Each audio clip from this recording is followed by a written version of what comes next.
Good. What? We have both Just Dom and Joey Caps here together. It's just like old times. Oh, man.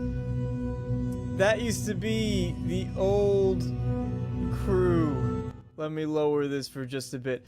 We're gonna get... I hope both of you have been well. Joey, I know that we've been speaking. Dom, you and I have not been speaking as often as I was like, but...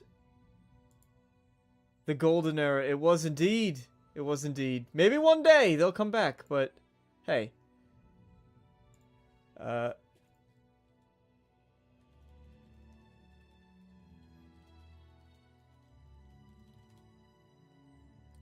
I'm trying to test something out that I think could be very fun with this stream. So if you want to just give me a minute, and I will be with all of you for today.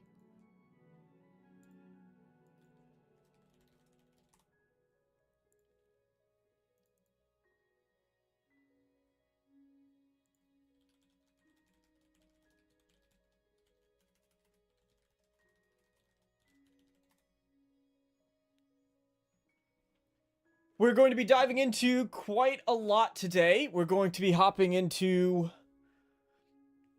of course, the Oblivion and Elder Scrolls remakes, and I want to know all of your thoughts about this, but I would very much... Nothing to see here. Jeremy, how's it going? Adam, Schnull, Schnule, David Easter, I didn't know you streamed. I found you during the Starfield build-up. Yes. Oh, man. It's been a long time. Yeah, I mean, listen, YouTube is very funny like that. YouTube's very funny like that. If you have not been tuning in...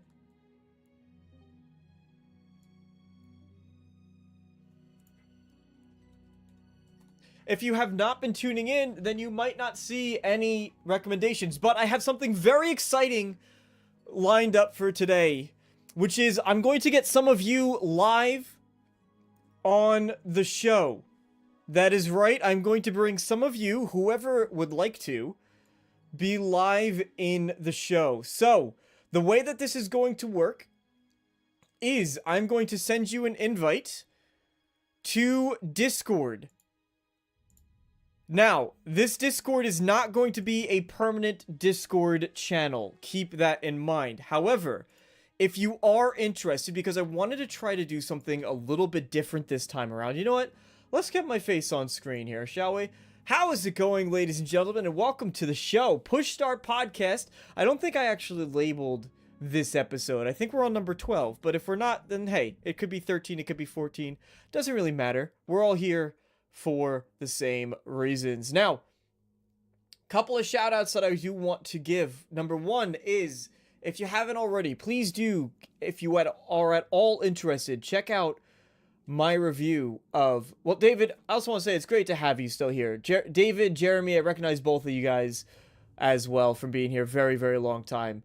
So thank you for that. So I would love to, if you don't mind, I just did a review for Blueprints. Now, if you are interested at all in that game, please do consider checking out the reviews. I love to do, and if they could get some love and support, it would be greatly appreciated. I think my camera looks a bit off tilt there. Perfect. So if you don't mind, go check that out. A lot of effort goes into them. Inspired very heavily by Angry Joe.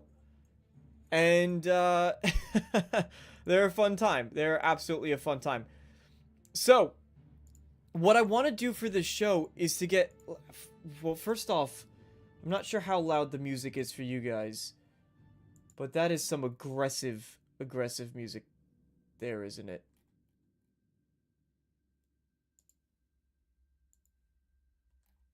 So let's just calm that down a bit. Okay. Alright, so I'm going to send... Sorry, I'm getting distracted as I'm trying to set things up. what's going to happen is we're going to send a link to a Discord. This is not a permanent Discord, but anybody is welcome to join. If you want to hop on and you want to talk about your thoughts on the Elder Scrolls Remaster, then you're more than welcome to. There's a lobby called Waiting Room. I'll send that invite now. So, you can go ahead, if you want to hop on the show live during the air, you don't need to be on camera, we will just be hearing your voice. If you want to drive in, there's a voice channel called, you'll jump into a channel called General, just move yourself into the waiting room, and then, in the voice channel waiting room, and then I will move you into the voice chat, where we can have a discussion. I'll ask you how you're feeling about the game, I want to hear your thoughts about it. Wanted to try to do something unique because, of course, the foundation of this channel, I know most people follow this channel because they found me through some sort of Bethesda-related content. So, with that said, if you are interested, you can absolutely join me here. But, of course, no pressure. How's everybody doing tonight? We, of course, have Plain White Mug. Thank you, Tom, for saying you love the review. He just put out a video about Fallout 3. Yeah, Joey did a great video. If you want some more Bethesda-based content, check out Joey Caps Gaming here in the chat. You could go to his channel. Check him out. He's a longtime friend of the channel. Please give him some love as well. Also, we have a lot of people who make content here. Holly said hello earlier. That blue number with the little DeMarco Dude logo next to her name. Channel member. She has been streaming consistently, so you can go check that out if you're interested as well. There you go. She said hi. Hello. Well, I'll be a monkey's uncle. It's DeMarco. I'll be a monkey's uncle. Butter me up and call me a biscuit. It's Bobby Hawk. If you know where that's from, check plus to you, I guess. You'll get some extra caps thrown your way. And if you don't know where that's from, then I just gave you the hint. But first and foremost, please do check out that review if you are interested. Thank you, Jonas, for sharing that link. And again, for those of you stopping by, if you want to hop on live with the channel, I'm going to... Can I pin this comment myself? I will pin this comment here. Pin message. You can go ahead. That is a link to a Discord. You can join. There's a voice channel called Waiting Room. You could hop in there. And then I would love to have you on. Any of you can do it right now. You watching. You, who's never chatted before. You can do it. And we can talk a little bit about your thoughts on the Elder Scrolls. You don't need to be on camera. You just need to have a microphone. It could even be your phone. Phones work. Those have microphones. Anyway, I want to dive into the Elder Scrolls Remaster because this, of course, is the biggest news. It's been leaked completely. I want to catch everybody up to date on what's been going on because it's been a really interesting road, but to be quite frank, not a surprising one, in my opinion. Has anybody been genuinely surprised that this game has leaked as much as it has? Because I'm going to say, I am not. I'm excited about everything I'm seeing, for the most part. But I'm not surprised by the fact this leak. When you try to keep a game as big as Oblivion Remastered, especially when folks are poking around, we already kind of knew it was a thing back in 2023 from court documents, right? Those FTC documents way long ago. When you see that type of stuff, you sort of know that something's going to come, that people are going to be keeping their eye out. And recently, as it's come more to light that this is happening, the thing that's not surprising to me is because they're trying to shadow drop it, right? Because, hey, how's it going, Zodrodo? Because they're trying to shadow drop it, people knew that it existed. We knew that it was going to come out at some point. It's unfortunate. I will still say, generally speaking, I am against leak culture. I'm not a fan of them. This one in particular, some might call me a hypocrite. That's fine. I'll take the criticism. But this was just being covered by every single person under the sun. There was no escaping from it. And honestly, it's my favorite game of all time. So how do I not talk about it? If I'm being brutally honest, because I am excited. But I'm very excited to see what the actual game is. Not surprised by the fact that it leaked because they're going for that shadow drop. So it was probably going to come up. It's not like Hi-Fi Rush, or a smaller studio like Tango that could very easily slide under the radar. Oh my god, it worked! I'm assuming you mean joining the Discord. Yes. I'll bring it up again in just a little bit, but I don't want to hound on that too much.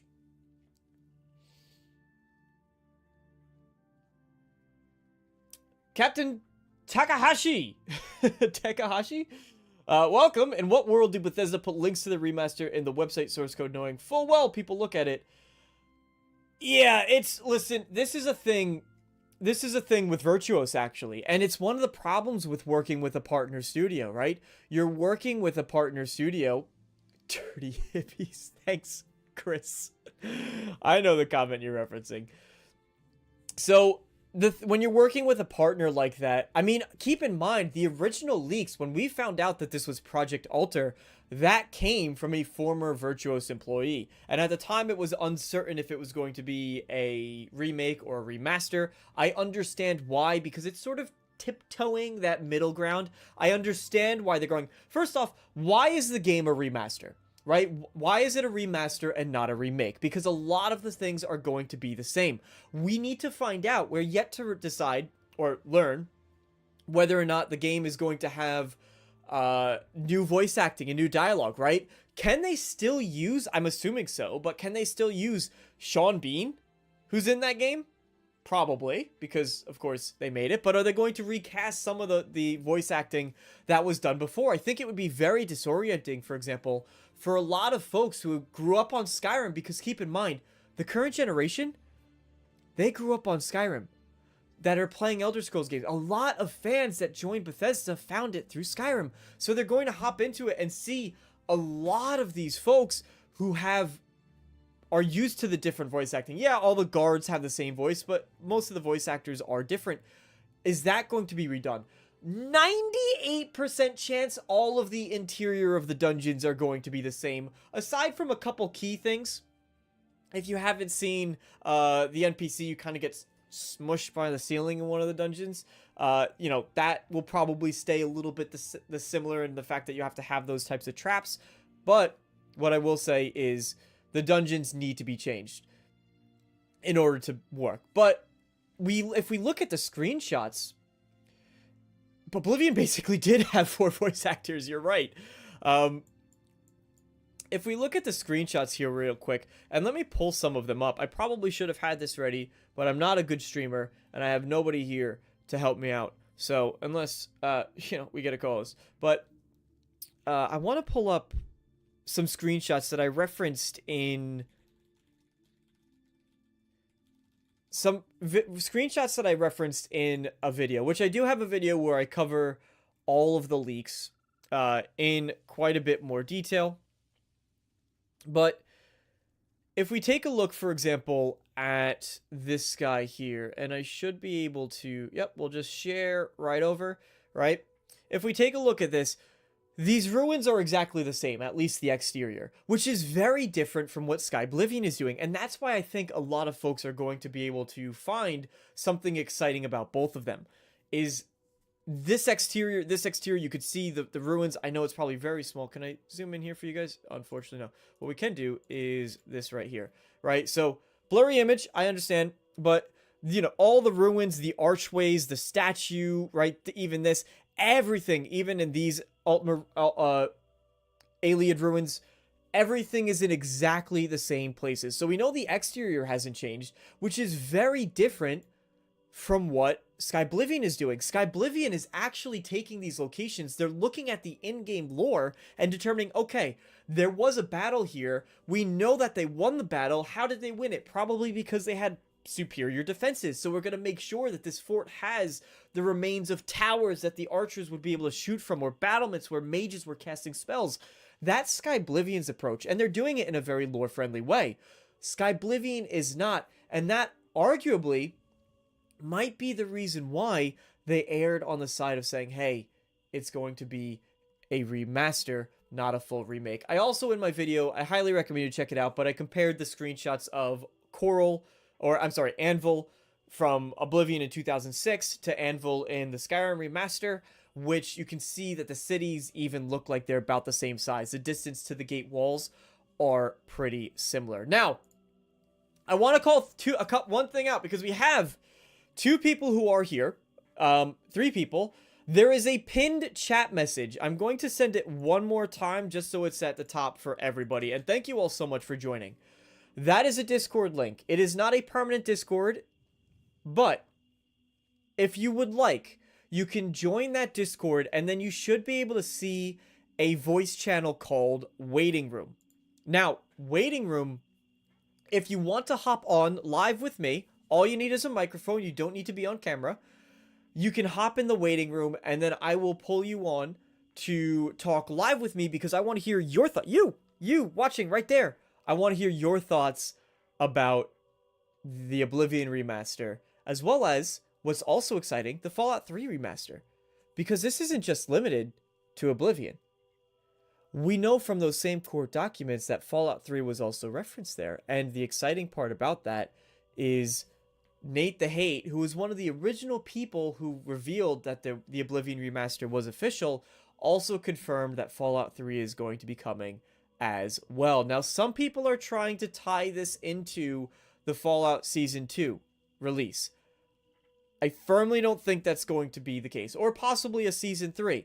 Maybe they are looking that far ahead. I think for most people, it's a little bit too difficult to predict. To say, oh yeah, well by the time Season 3 comes around, we'll get the Fallout 3 Remaster. However, the exciting thing, and I also have a video on this, the thumbnail says, it's now or never. Bethesda finally has the opportunity to fix their release cadence. This has been one of Bethesda's biggest problems for a very, very long time.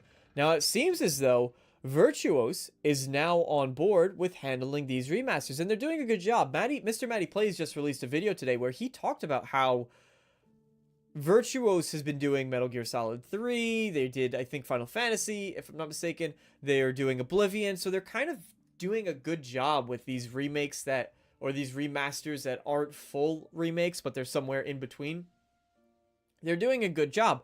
But this means if they keep outsourcing it, which is definitely Microsoft's money, Microsoft is saying, we want to make up the multiple billions, the $1 billion plus that we spent on you to buy you. So we're going to start licensing out these games. It's definitely Microsoft's decision. Yeah, BD1 in the back. Jedi Fallen Order is one of my favorite game trilogies of all time, Bobby. Or BD1. No, that's, yeah, BD1. Did I say BB8? BD1. BD1. So, super exciting because now what I expect we will start seeing is we'll get Oblivion Remastered this year. In the next 2 to 3 years, we'll probably see Elder Scrolls 6. I want to say 2 years. I want to be optimistic and say 2, but realistically, I'm leaning more towards 3. So we have about 3 years. Then in another 2, we'll get Fallout 3 Remastered. Then another 2 to 3 years, we will get Fallout 4 or Fallout 5. Excuse me. Now, where does Starfield 2 fall into all of that? That's where it gets a bit messy. And what happens after you run out of Oblivion and Fallout 3? Are they going to go back to Morrowind, which is going to be a much heavier lift? I think that's a big question that has to be answered. Let's take a look at what chat's saying over here. Chat! Here's my problem with Skyblivion.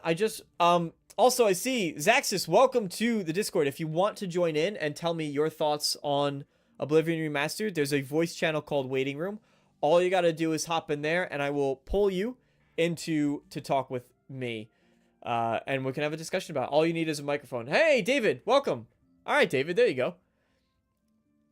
All right, I'll bring you on in a little bit. I'll give you a warning when I'm gonna bring you on, just so you know. But just hang out, and then we'll talk about it. Here's my problem with Skyblivion. I just want to click 1 or 2 buttons and it just works. I don't want to have to worry about mod sequence and problems with other mods.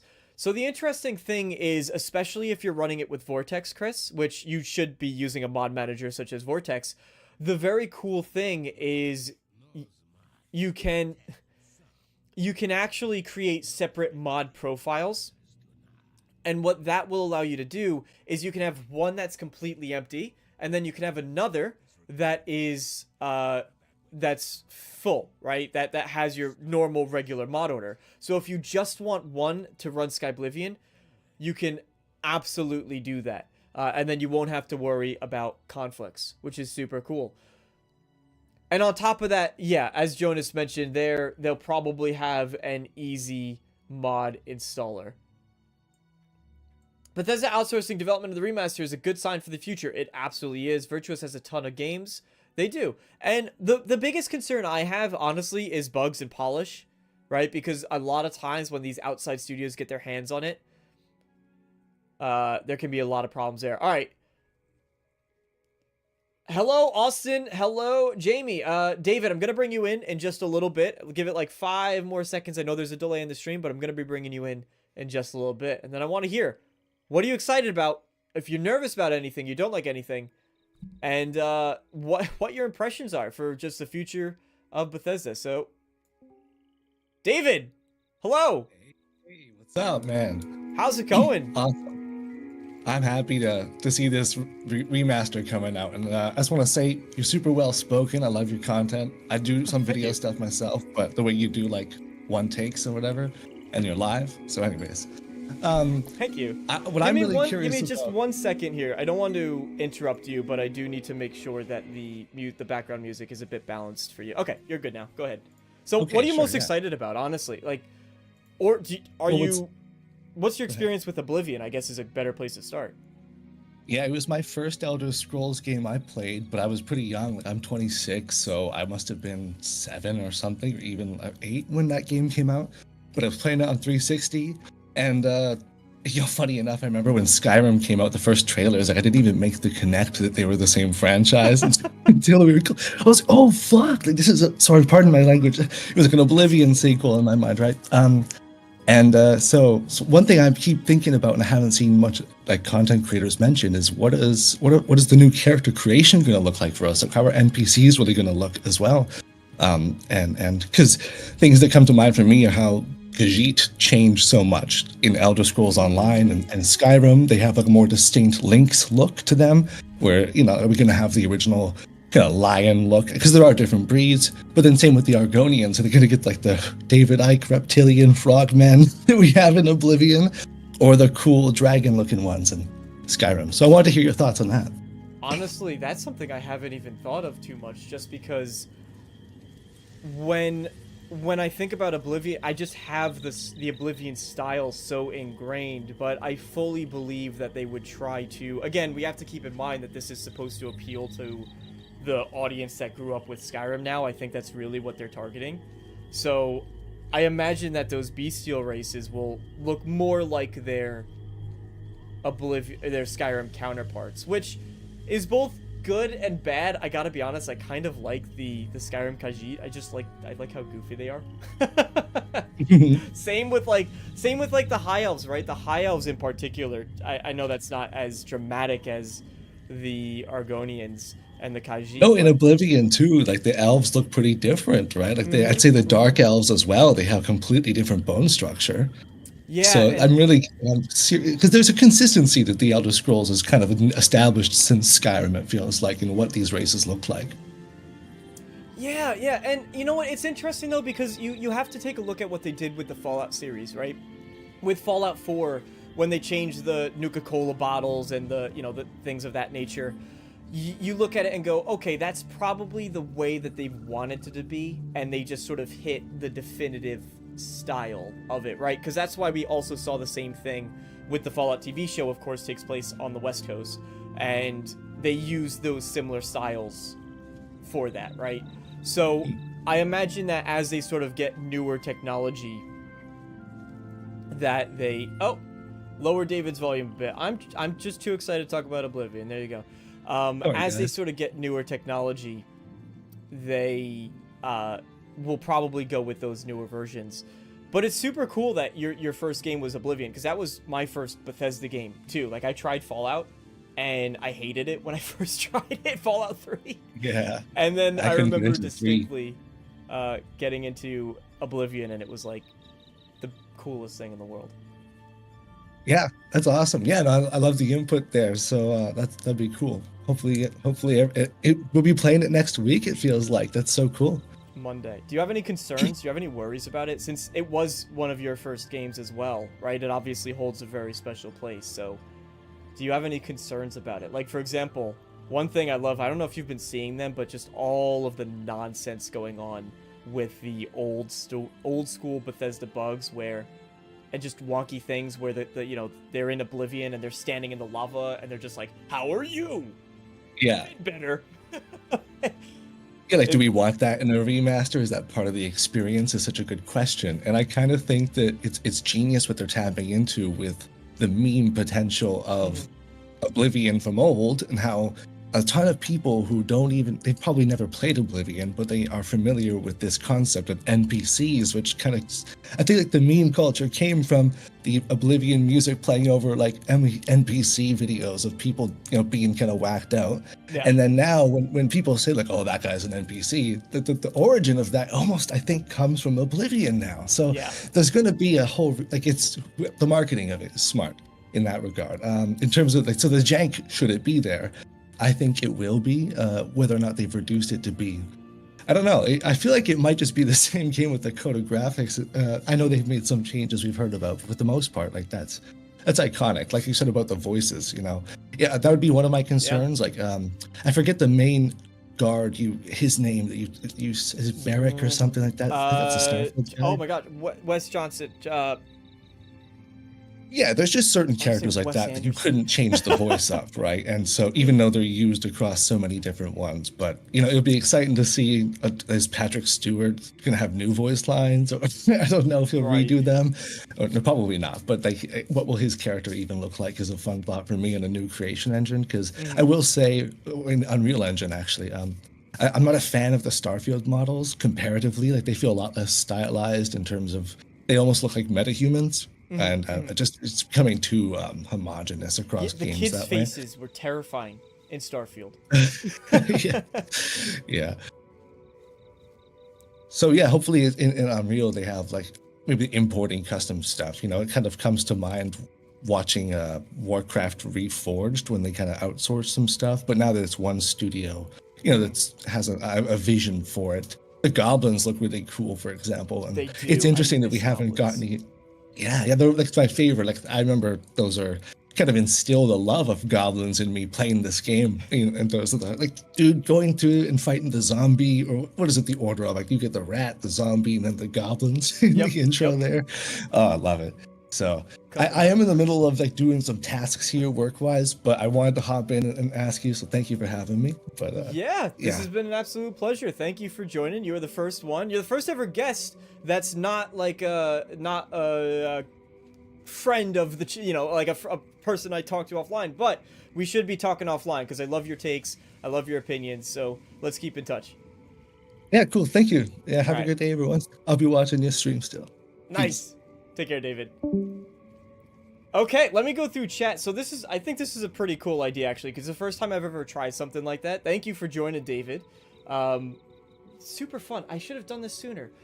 All right, let's just take that off for now. And let me go through chat for a little bit. And then we had longtime friend of the channel, just Dom.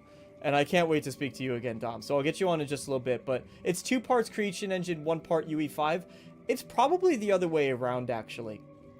We don't know what the combination is officially. Austin, I see your comment just above that. We don't know what the combination is officially, but I assume it's going to be mostly Unreal. And then they're probably integrating... The part that's Creation Engine is honestly things like Oblivion ran, and even Skyrim, I think they use Havoc physics. Not I think. They use Havoc physics, so they're probably integrating that. So that way you can pick up all the things, right? You can lift them up and move them around and manipulate them. Oblivion actually did that better than Skyrim, which did it better than Starfield. Well, Starfield might have been a little bit better than Skyrim's, but Oblivion, you could like almost pick up every single page, and it wasn't just when you pick up an object in Skyrim, it's sort of just like this and it moves around. But in Oblivion, you actually, like, depending on where you grabbed it, changed, which was pretty neat especially for the time. I think they'll have modernized the game like Skyrim. They're going to modernize. We're going to have modernized combat. Thank you again, David, for joining. Dom, I'm gonna bring you on in just a little bit so we can get your takes, and it's gonna be really great to hear from you again. Any other chats? Yeah, get in the Discord, Joey. What are you doing? Some assets are high quality, some aren't because they don't have a dev team as organized as professional. I was a part of the Beyond Skyrim team. That's really cool, Zodrodo. I thought that name sounded a bit familiar. Have you done like streams and stuff? Also, David, if you mentioned, I believe you said early on that you have a channel or some kind. Feel free to share that in the chat. I want to make sure that you get that in. All right, Dom, let's bring you in. Can you do your intro? Can you do your old school intro, Dom? Just for old time's sake. Sorry. Can you hear me, yeah? Yeah, I can. Sorry, I've got a bit of a weird setup going on at the moment, and yeah. Sorry, what? Do your old school intro, just for old time's sake. Oh, nah. Okay, you could do an imitation of my intro if that makes you feel better. What was my old intro? Hey I guys, remember. Dom here. Back Hey again. guys, Dom here. That was a bit more posh than me. Hey guys, Dom here, back again with another Starfield video. Oh, And that did not end well. almost as nostalgic. It didn't. Yeah. Now we're talking about brighter, greener futures. We're not going to go there. Yeah. How have you been, mate? How have you been?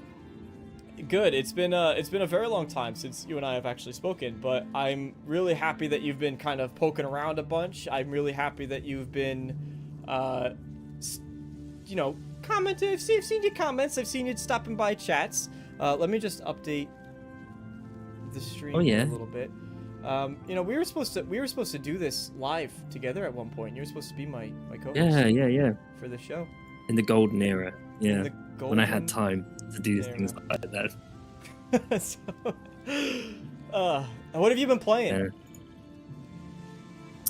What have I been doing recently? Anything you'd like to share? I finished Monster that you've been Hunter working Wild. I finished Monster Hunter Wilds. on? What else did I do? What's been out? I don't know what's been out recently. A lot of FromSoft stuff. Elden I Ring. finished my Elden Ring leg tattoo this weekend. Nice. Like my whole leg is Elden Ring characters. It's finished. It's done after 3 years. What else? A lot of tattoos. I am working. DeMarco exclusive. I am working my way towards making content again. I literally finished scripting my first video back about an hour ago. And well, if you need a guest, just let me know.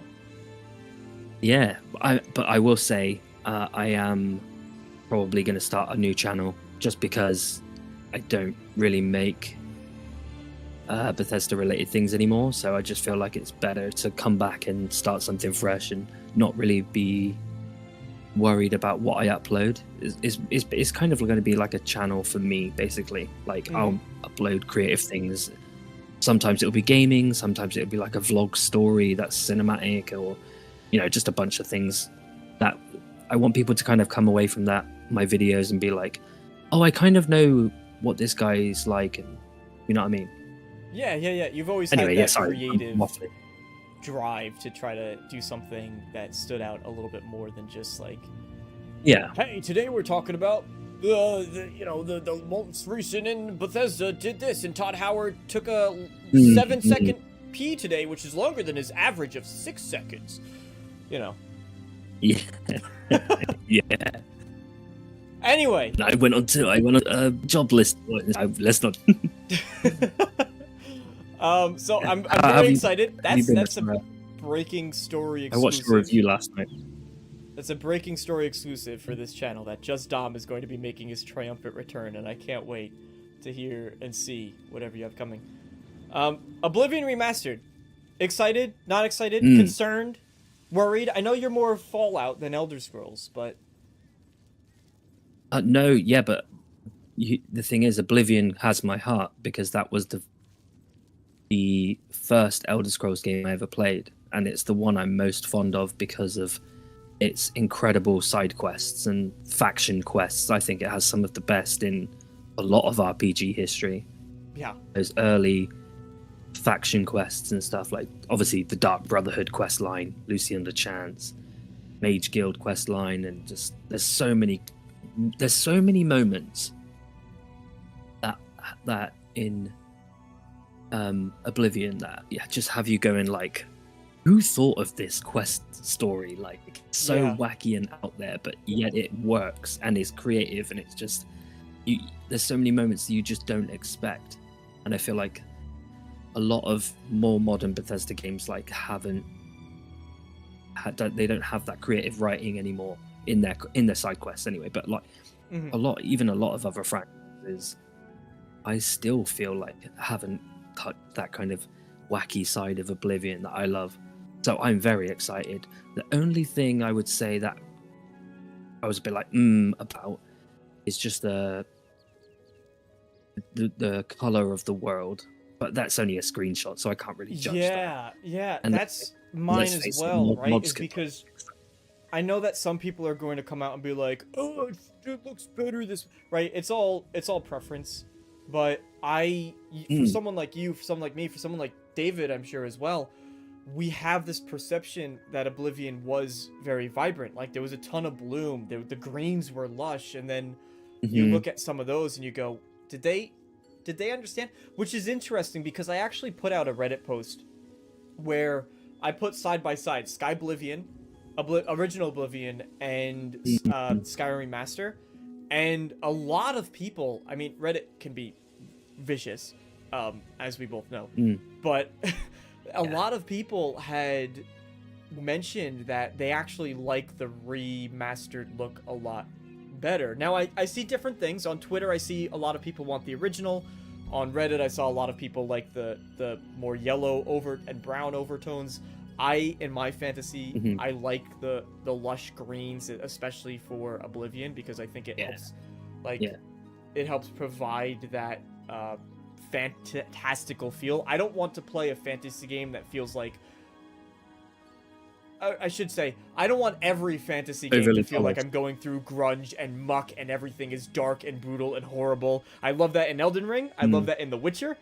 But Oblivion, I have a special thought of. So no doubt there'll be filters, and I'm sure some of the first mods that come out for it will be reshades. Yeah. And I'm hoping it's time of day as well. I'm hoping that really makes the big difference. But that was probably my biggest complaint. Other than I think I just wanted to see a little bit more. I mean, it's still early leaks, right? But I wanted to see the cities redone. Yeah, it's still early. But maybe the dungeons will completely blow it out of the water, which is what I'm hoping for. Yeah. I still want the cheesiness, though.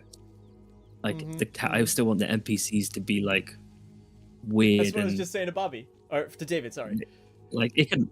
I mean, yeah, you could, like, upscale and make new character models and stuff, but I was like, I still want that, like...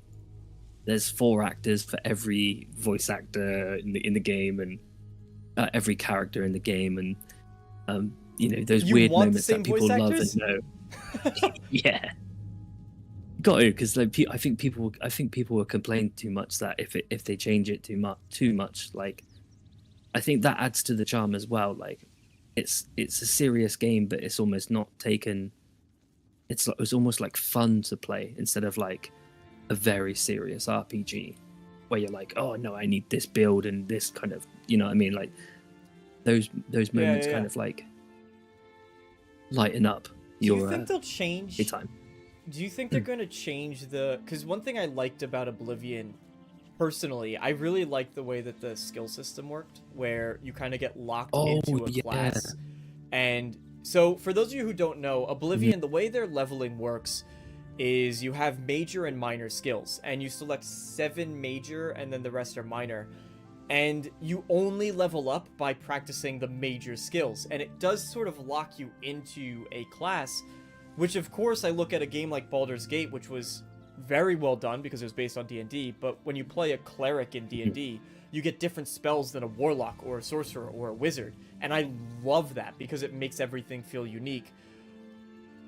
Oblivion, of course, isn't to that extreme. You know, you could still level up your minor skills and cast strong conjuration spells, for example, or illusion spells, even if it's not your main skill. But do you think they'll change that and they'll just sort of go with the Skyrim approach where you swing your sword, you're better at it. You do this, you're better at it, and there's no distinct classes there? Yeah, I hope they stick with that original kind of layout, because it also encourages, you know, replayability. And I think my friend literally sent me a voice message today, because he's like a mega Elder Scrolls fan. He's the person that got me into Bethesda in general. We were talking about the skill system and are they going to take out, you know, like acrobatics and things like that, and yeah. and we were like, oh, I hope they don't. Probably, you know, yeah, I think they might. Like, athletics where you actually physically move faster, they probably will. I don't know if that'll be a skill anymore, actually. Yeah. Just those, like, original, you know, those, like, cool, like, art drawings they did. That was very, like, old kind of art drawings that represented each character building. Little things like that. We were like, oh, I hope they keep little things like that. And we need a map. Give us a map. If it's a physical one, give us a map. Hold on, where is it? I would like to get... Oh, it's not going to be anywhere in sight because I haven't gotten it framed. I have a signed map of Cyrodiil from No way. Signed by Shirley Curry, Skyrim Grandma. Oh, nice. I don't know where it is at the moment, but I want one of those. It's like the nice cloth map. I want one of those. Do you think there's gonna be a collector's edition? We saw leaks of a deluxe edition. Deluxe. Do you think they'll do a collector's? I hope so. Maybe that's what that black deluxe was for. You know, where he's like holding up the flame and it has the symbol in the like very posh up black and silver artwork or whatever it is. Maybe that's for the collectors. Where is it? There it is. There it is. She is Shirley Curry. I would like to get this signed by a bunch of other people too. But I want like a nice map like this too. Amazing. That'd be cool. Yeah, that's sick. Well, Dom, you and I have to talk again, but I do want to get Bobby in here to chat with him as well. Yes. But it's Sorry, Bobby. Great to hear your voice, Dom, and I hope you've been doing well. I'm excited to see. I've seen your tattoo actually. I've seen it when you've shared it, but I'm excited to see everybody. Just Dom, longtime friend of the channel. We used to do like everything together, YouTube related. And he's going to be making a comeback to talk more gaming news. So be sure to check that out. Keep an eye out for it because I'll definitely be sharing it. But Dom, it's great to hear your voice again. No worries. Thanks, mate. Thanks for having me. Take care. All right, bye. Bye. All right, Bobby, we'll get you in just a little bit. But let's go through some of the chats that we have going on here. Well, let's see. Which, by the way, I know I just said it in chat, but if you guys want to join and talk about what you're excited about and not excited about, concerns and fears for the Oblivion Remaster, you can follow the pinned comment, or I just chatted it a little bit above, and you could go into that Discord. There's a voice channel called Waiting Room. We're bringing in Bobby next, Bobby Hawk, to talk, and you can hang out in the waiting room, and then we'll get you live on the air. I feel like I'm doing a radio show. We'll get you live on the air, like this radio show. I still have my original map. It's in a box. Oh, that's awesome, man. I still have mine, but it's just ripped a bit, which is unfortunate. I didn't take good enough care about it. Do you think weapon durability... Magic, welcome. Do you think weapon durability will be removed? There's a bunch of skills that I think will get added and removed. Actually, I didn't even think about that until Dom brought it up, but things like athletics that controlled how fast you move, or acrobatics, which controlled how high you can jump. Armorer is another skill that I would not be surprised if they pull out. I think that's unfortunate, but I can also understand for a lot of people, it probably just feels like this tedious mechanic where it's like, okay, whether you're playing a a battle mage or a warrior or an assassin in light armor, no matter what you're using, if you have armor and weapons in your hand, everything besides a full mage with robes and only using spells, it's one of those things where it's like, okay, I need to make sure I have repair hammers, and if my repair skill isn't good enough, you could go to blacksmiths and get them repaired. That was the alternative, but I don't know. I could see them saying, hey, this is really tedious.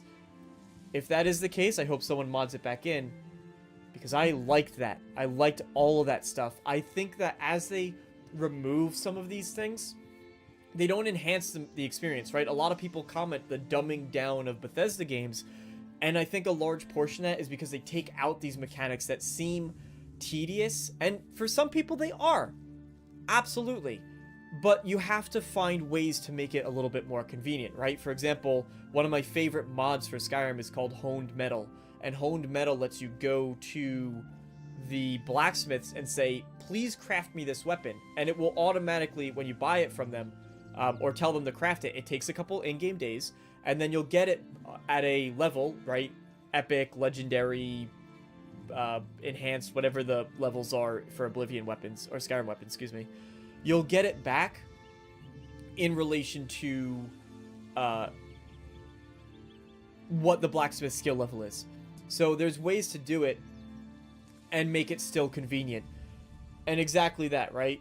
You don't need to... Kingdom Come Deliverance proves you don't need to dumb down. Many people crave more hardcore mechanics. And in Kingdom Come Deliverance, you have to do everything. You're making potions to use. You have to put the herbs in the fire and spin it around and then muster them up with the mortar and pestle and then take them out. And like, it's a crazy process. So there you go. We're going to bring Bobby. Bobby, I'm going to bring you in just a little bit. But for those of you who are watching, you, that's lurking right there. You could join right live on the air.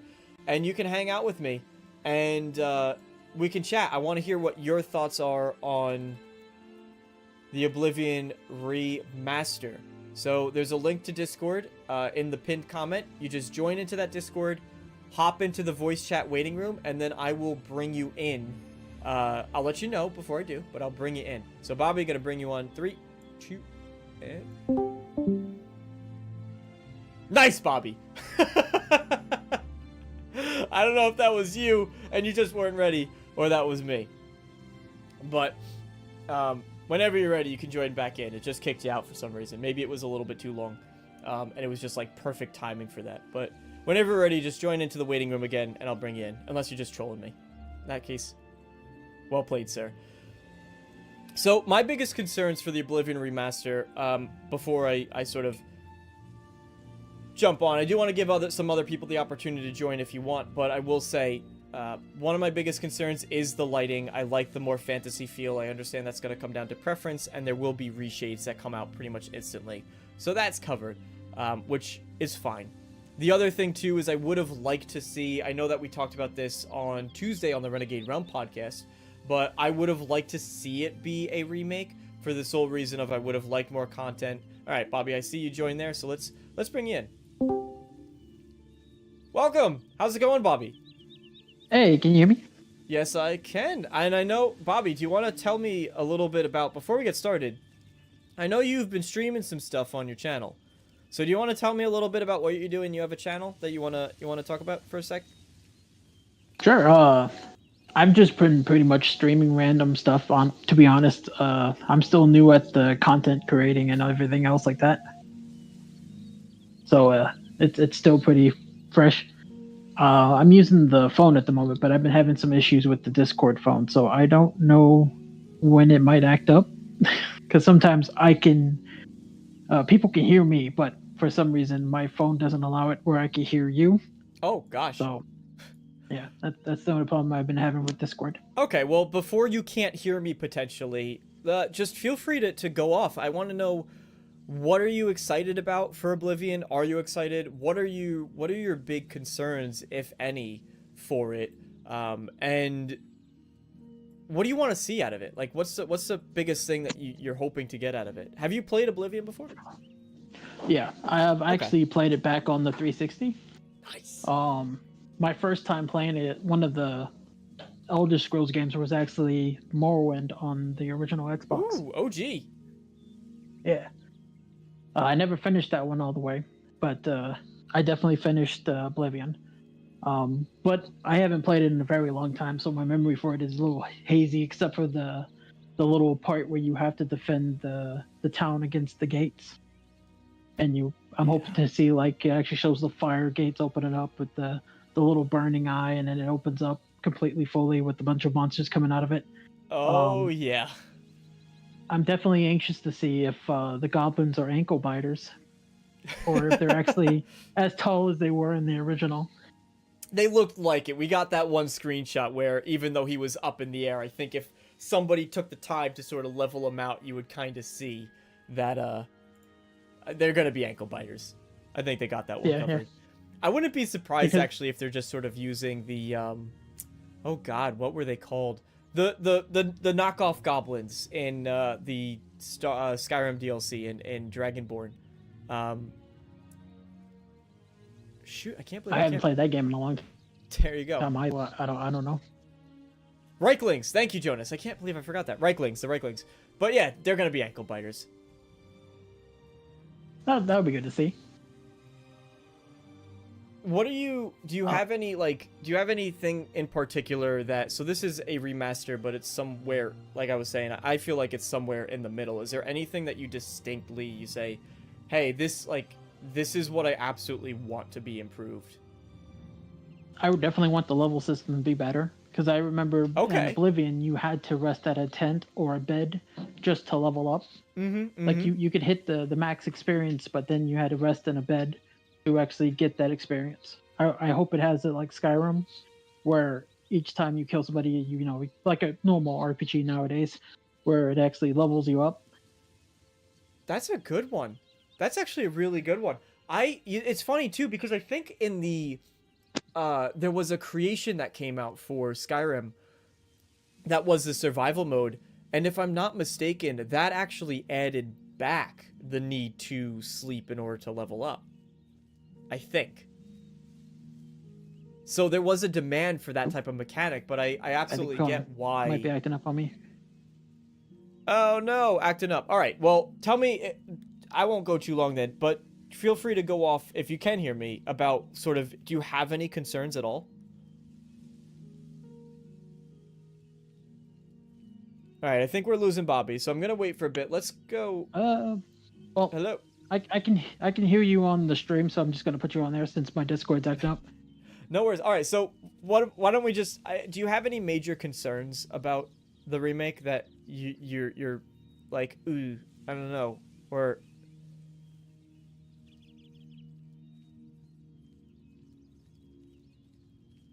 There's a delay, so I'm waiting for the delay. Concerns about Oblivion? About the remaster. I would have to say if it's probably priced at $90. Yeah. Would you buy it if let's just pretend it wasn't coming out on Game Pass? Would you buy it for $70? Yeah. I probably 80. would, since I'll be forced to, because if it's going to PlayStation as it says it would be, that's probably the majority of the console I'll be playing it on. Okay, gotcha. Yeah, that makes sense. Yeah. So you would buy it for full price, though, because I know for some people they're probably looking at it going, well, it's a game from 2006. I'd only pay $30. I'd pay $40. Right, but I suspect it's going to come out at $70. If I'm being honest, I'm not happy about that. I'd rather it be $60, but I fully suspect it'd be $70. It'd be great if you would buy it at full price. If it comes out at $60, it would be awesome. That would be awesome. What would be a deal breaker for you? Like if it comes out and it's like it's $70, but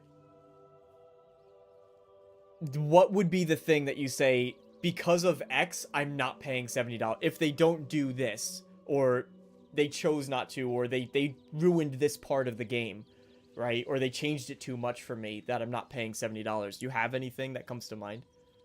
I could tell you for me, it would be if they completely and utterly just sort of gutted a lot of the quests and try to modernize them in some way, because I think the writing is some of the best, which I don't think is an issue.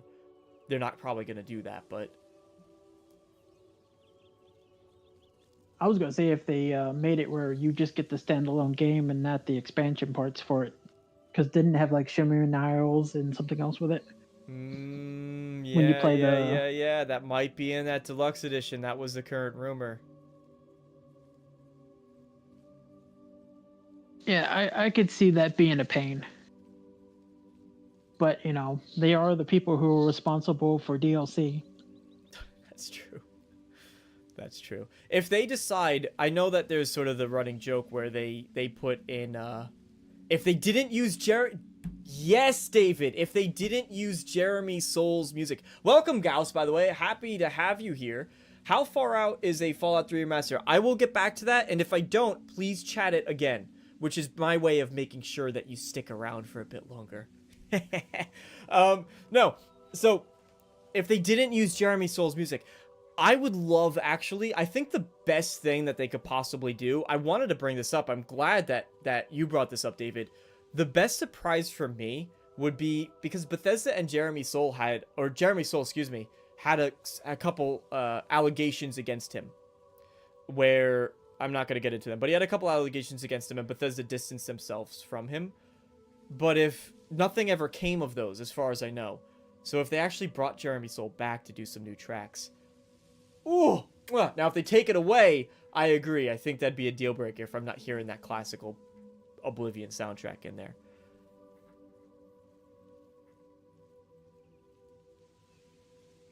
All right, Bobby, I know that you got some audio issues going on, but is there any thoughts, anything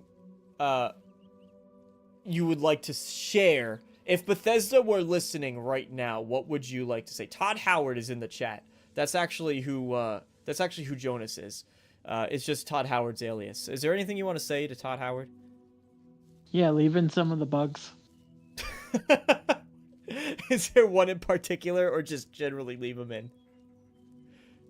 Well, the one that allows you to accidentally drown the little follower. You can actually make him follow you into a water, and since he can't swim that well, he'll sink to the bottom and drown. Are you talking about the Adoring Fan? Yes. Okay. Oh, you know, it'd be great too if they got the Adoring Fan. They got the original voice actor for Starfield to come back to do it for that trait. It would be great if they brought him back for some additional lines as well. I would love to see that.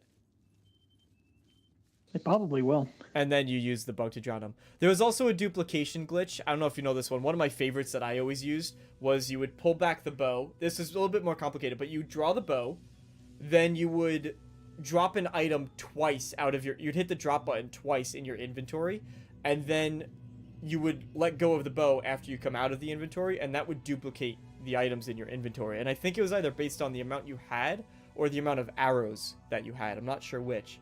But I use that, or there was one, I don't know if you knew this, but one of my favorite was you could drop a paintbrush, and for some reason the paintbrushes would just float in Oblivion. That was the thing. So you could just keep stacking paintbrushes, and then you could just jump, and you could go as high as like the white gold tower in the Imperial City. You could just keep stacking them and get, if you were patient enough, you could get all the way up there, which was one of my favorites. But all right, Todd Howard, we know you're watching. Keep the bugs in. Let us abuse the Adoring Fan. Bobby, it's great to have you here. Thank you for joining me. And feel free to share your channel in the chat as well. I know that you're streaming. I've enjoyed joining your streams. You did some Doom 2016 before. That was a lot of fun. Keep it up. I look forward to seeing what you do with the channel. It's the most fun when you're starting from something new and learning it all. So I hope you enjoy it. Well, I'll try to enjoy it, but so far it's a rockety boat. Welcome to content creation, brother. Well, thank you for having me. No, thank you for joining. I'll catch you soon. Indeed. All right, so if anybody else wants to join, I'm going to share it one more time. Thank you, everybody, so much for joining me tonight. We're going to get on to a latter half of our show, but I do want to give some of you the opportunity one more time. A lot of you guys have had some really great things. David coming in with Jeremy Soul's music, Dom bringing up the skill system, also David bringing up if they're going to change the way that races look. I think this is all great. You guys are giving me the ideas for my next video, so thank you. That's the whole point of bringing you on, is just so I could steal all of your ideas and pretend they were mine. Welcome to my channel, everybody. I abuse all of my subscribers in this way. I want to just share one more time. If you want to join, there is a link to a Discord. This is not a permanent Discord for the channel. Eventually I'll probably start one, but not for now, not for the time being. But you can follow that link. You can join this Discord, and then just hop into, there's a voice channel called Waiting Room. Just wait there, and then I will pull you into the main lobby where we can chat. And I want to hear about things you're excited about, things you're nervous about. I see a lot of you here watching. I see a lot of you. So, if you want to join, speak now and have a good time. It's a cool thing, especially if you're nervous about speaking live. All you need is a microphone. You don't need to come on camera. That's not required. But I would love to have one more of you at least join in. That would be fun. Clever moves. Keep this up. I might invite you to the chess club. Thank you. They'll probably do what they did with Starfield. You have Game Pass Ultimate. You can probably upgrade to the Deluxe for $30. Which, if you've seen my content in the past, you know that I'm not a fan of that at all personally. Because I don't like the idea. I know that everything is just licensing the games anyway. But I especially hate that. But I doubly hate that you're not even getting the license for the game. You're renting it through Game Pass, and then you're buying to have content that you later can't access because you don't have the main game. So I'm not a fan of that at all. I know why people find value in it though, so I'm not judging, but I just vote with my wallet. So there you go. Bobby, you did a great job. It was great to have you on, so don't. See, Bobby had audio issues and he was still able to join, which means you watching there, you lurking in the chat, you could join too, and hang out and talk a little bit. Gauss, welcome, by the way. I think it's the first time I recognize seeing you in chat, so thank you for stopping by. I'm sure this was already answered, but how far out is a Fallout 3 remaster? Well, according to Nate the Hate, it's about 2 to 3 years away, which is a bit surprising to me. And the reason why I say that is because that's the time frame that I would give for Elder Scrolls 6, and I don't suspect that we're going to get we're going to get Fallout 3 remastered before we get Elder Scrolls 6. It's going to be Elder Scrolls 6, Fallout 3 remastered, Fallout 5. Now, some people are trying to line it up with the timing of the release show of the TV show, which makes a lot of sense, and I wouldn't put it past Bethesda for the sole fact that we saw how much it was, like 100,000 players or something absurd that went to Fallout 4 after the Fallout TV show came out. It was incredible numbers. Joey Caps, who's been in chat, just did a really good video covering that. You could check it out if you're interested. But that was super exciting to see. So I wouldn't put it past them to try to time it a little bit better. But of course, a lot of people were saying that about the Fallout 3 remaster when Season 1 was coming out, weren't they?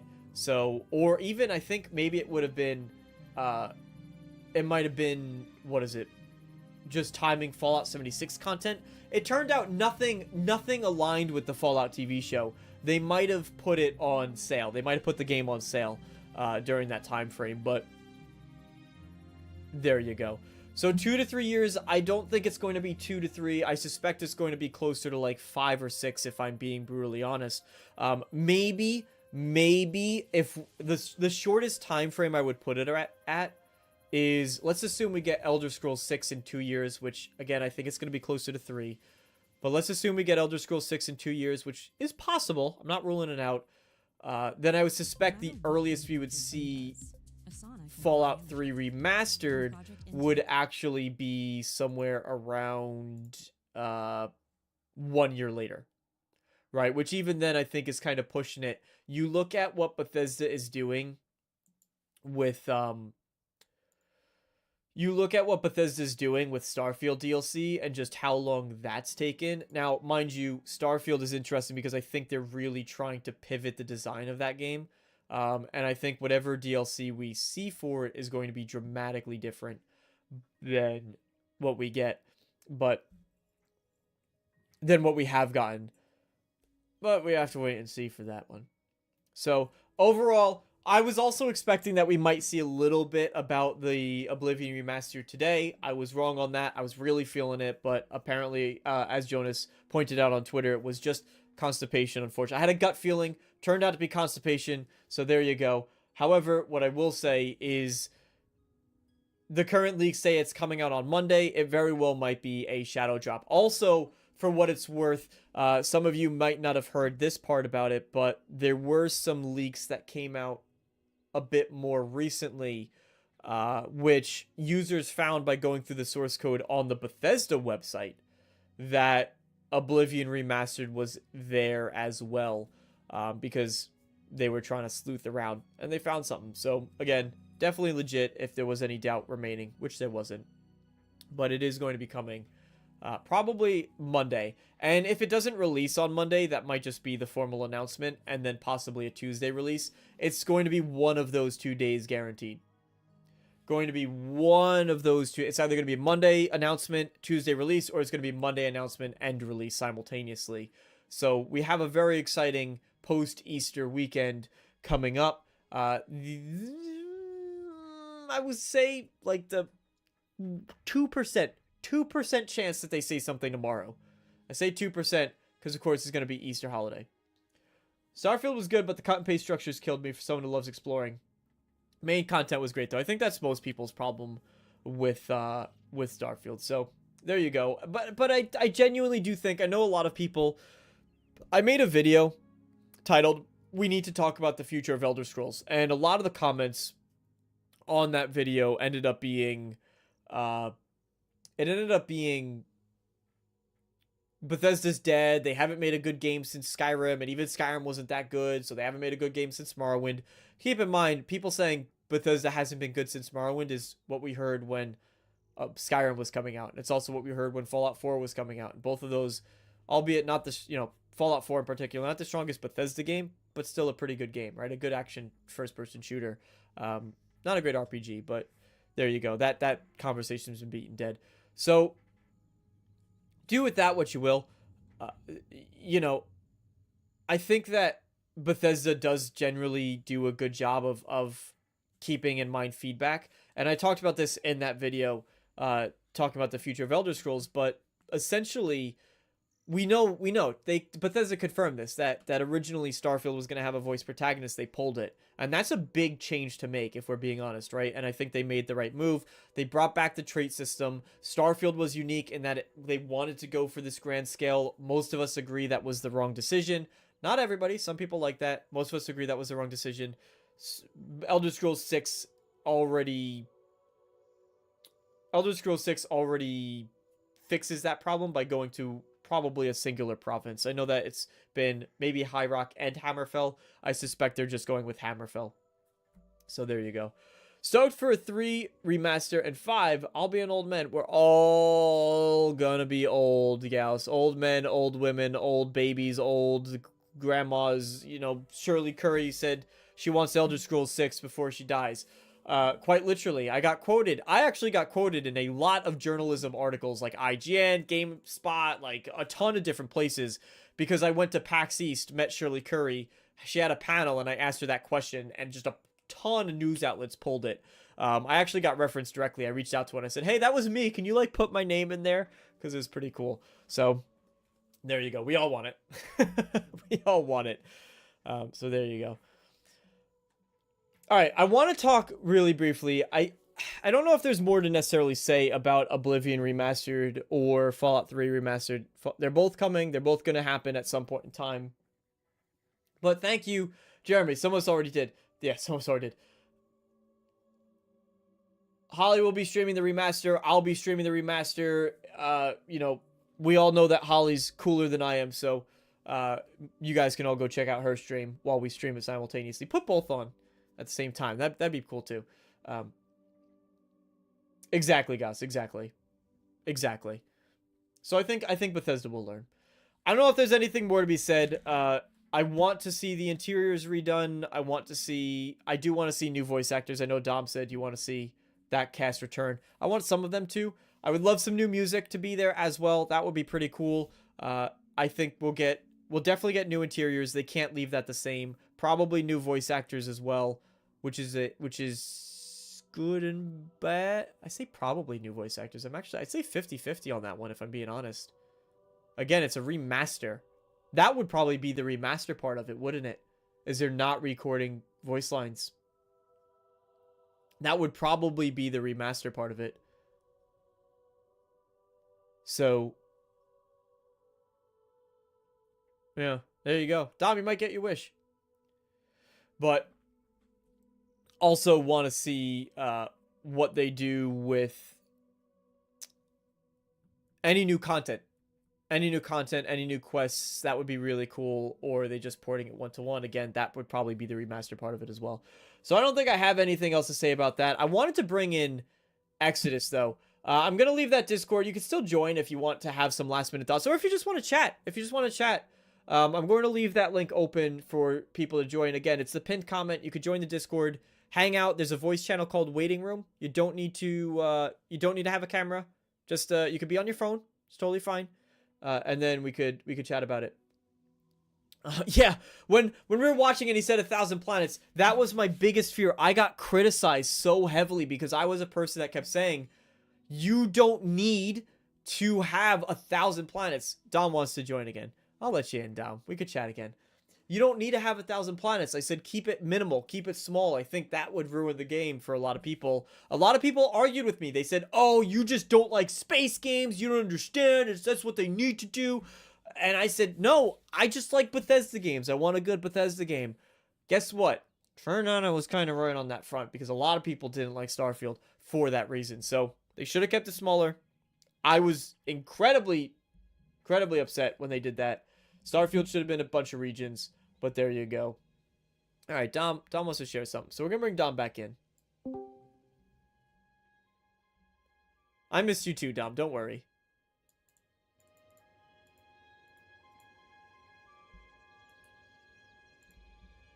Oh, I can't hear you. I can't hear you. Hold on a second. I think I got something funky going on.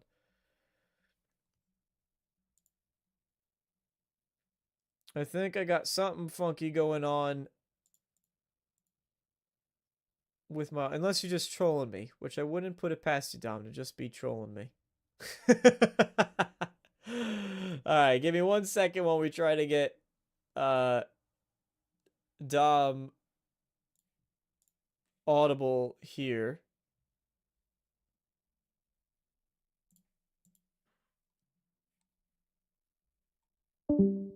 Okay, bye, Dom. All right, Exodus. I want to jump into Exodus for a little bit to round out the show, but thank you guys for those of you who did join in. Oh, we're trying again. There you go. There. You got a Welcome. wife back at home. When I get back to Morrowind, maybe I'll look it up. You hear that? The gods coming For for you. you. You hear that? The gods are coming for you. Okay. Thank you for that one, Dom. One of the best parts. He has to stay the same. He has to stay the same. For those of you who don't know what that is, he's one of the best parts of the game. So I want to talk a little bit about Exodus. A massive amount of information came out about Exodus just today. They did a whole roundtable and they shared a ton of details. And actually, what I'm going to be pulling from is going to be... Actually, you know what I could try to do? I know exactly what I could try to do. Hold on, a Jiminy Cricket. I'm going to make this engaging as possible for all of you. Let's...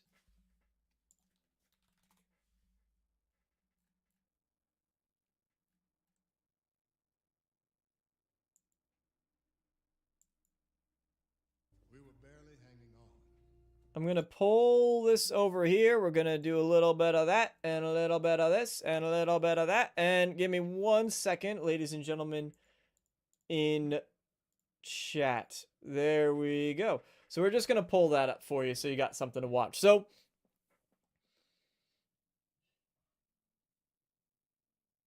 no, Gauss, you could go off topic. We don't have to say Avowed. Avowed is really good. Avowed's a really good game. I want to get through Exodus, and then we could jump in, we could talk about whatever. But so I'm actually going to take this right from Shinobi, believe it or not, which he did a phenomenal write-up. I know he's incredibly excited for this game. I am as well. The more I hear about it, the more I am like, okay, let's go. Let's just dive into this sucker. This sounds great. They're taking inspiration from all the right places. They got Drew Caprichin, of course, who worked on the original Mass Effect, on board. He's helping with the story. So Exodus just had a massive amount of new details. So one of the big mechanics, and I know Chris, who's here, I know you're really excited for Exodus as well. So one of the big things here is time dilation. So the game's dealing with time dilation, which is, of course, a mechanic that a lot of games did not tackle. Even Starfield, you can go travel around the entire universe, and yet you would never have an issue with time dilation, just because that's not the nature of the game. Which, for a title like Starfield, where they tried to make it very hardcore RPG, they wanted it NASA punk and realistic, that's one of those things that you kind of take a step back and go, huh, is it really though? But again, based on the constraints of that game, it would have been nearly impossible, right? It would have been nearly impossible. Exodus aims to fix stuff like that because it is going for a more linear method. So, as the game deals with time dilation, can't say what the minimum or maximum time span is to experience the whole story without spoilers, but wanted to give players enough time to get attached to their homeworld and characters. So a big part of this is that you're going to have family members, you're going to have companions, you're going to have romance options, and based on who, as far to my understanding, based on who you do or don't bring along on these missions on your ship, they're going to age, and that will have changing consequences on the story, on their interactions with you, so on and so forth, which is an incredibly cool mechanic.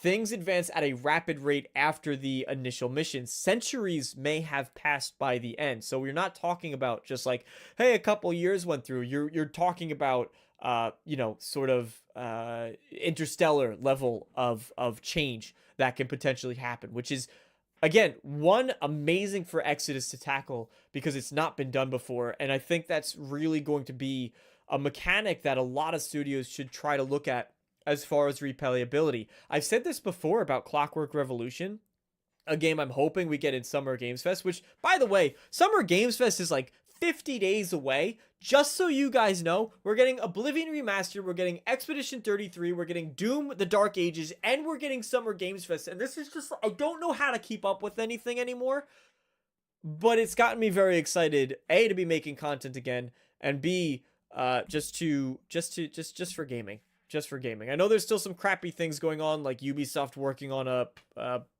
Battle Royale or some nonsense. I saw that in the news. But hey, there's other things. There's so much more to get excited about than there is to be angry about. That's always been the motto of this channel. Like, hey, listen, you don't like something, move on. I hyped up Starfield. I say I hyped up. You're responsible for your own hype. Let's get something straight. But I was very much behind Starfield, looking at everything as optimistically as possible. I was very excited for it. And then it turned out to be, underwhelming for me. So I said, okay, and I moved on, right? But a lot of people would rather linger and just be miserable. Not here. So welcome to the channel, everybody. There will be an awakened companion, sentient independent animals. So awakened are basically these animals that they are intelligent. Like we saw one that were combat medic bears. So you'll have one of those as a companion. The overall structure is similar to KOTOR and Mass Effect 1, which is the best place to get inspiration. And when they say the overall structure, I imagine that means similar to, again, instead of doing the Starfield, you could go to 1,000 planets. They're going to say, here's a bunch of locations you could choose to go to, and you just sort of you pick where you want to go, and then some of them might be expansions. Oh, they're actually doing like a little bit of a D&D thing here. That's pretty cool. Let's see if we can't find just another little break. There we go. Let's go right over here. So you can choose planets, but of course the planets that you choose to go to will have an impact on the time dilation. I imagine that even if there are optional planets, you have to keep that in mind as well, just because if you spend too long there, then you might find out, or if you go to certain planets, too many exploratory planets, optional planets, you might kind of find that your companions are now, I don't know, dead because they got really old. So there you go. It's structured around linear story mission and some open exploration and role-playing beats in your home city. It's a classic hero's journey. You have humble beginnings, and then you rise to meet growing forces that are working against you. Drew Capershin says, well, first, relation and romance will be a huge part of the game, complicated by your interstellar mission and choices that deeply impact your friends, family, romances, and other characters. So again, you leave people behind, you're gonna be in for a bad time. So do keep that in mind. What else do we have? Romances. I'm glad to see romances in the game. I think I'm not a person that really goes that crazy for romance in games. It's like something I can usually hit or miss. I think it services certain games really well, especially Mass Effect Trilogy, right? If it was just Mass Effect 1, I'd go eh. In Starfield, I go eh. Skyrim was barely romance at all, but Mass Effect, when you expand it to the trilogy, now you have something that I really sort of lock into quite a bit. And I think they did it really well there to bring it between 1, 2, and 3 and how that story changes. And I think they could probably try to capture something similar with